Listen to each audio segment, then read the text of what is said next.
The Chinese logging company enjoyed hefty concessions under the PPP government, and even though the company did not keep its end of the bargain in most instances, Bai Shan Lin was still allowed to harvest timber in Guyana's forest. While in the opposition, the coalition had repeatedly raised concerns about Bai Shan Lin's operation here and had accused the Donald Ramotar government of selling out Guyana's forest.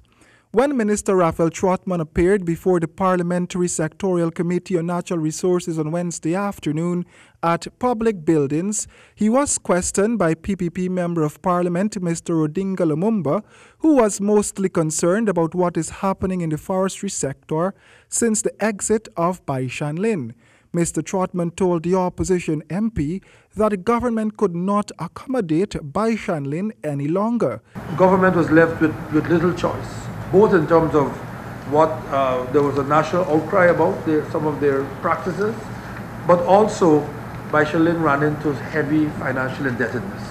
And the Guyana Forestry Commission, the commissioners here, made every effort to recoup monies owed, and that was not forthcoming. And we really could not allow a company to remain active in our forests and not be paying its royalties and paying its fees for the concession. But when the company was pulled off of the logging market, it had lots of incomplete work.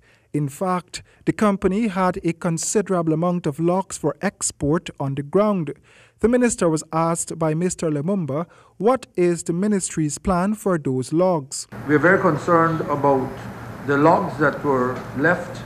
I recently, only last week, spoke to the Commission about this. The idea is to do a national assessment of what there is on the ground.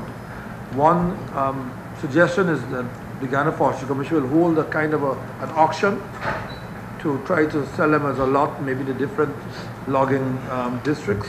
The minister explained that by mid-year, the government is looking to update the national export policy.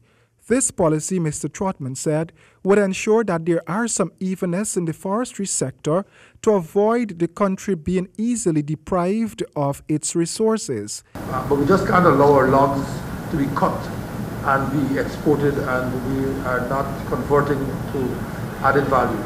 Minister Trotman also stated that the Chinese Development Bank, CDB, has asked the government not to re-award forestry concessions once controlled by Bai Shan Lin forest developers, since the bank is looking to secure finances to recapitalize loans owed by the company. Royden James, HGP Nightly News.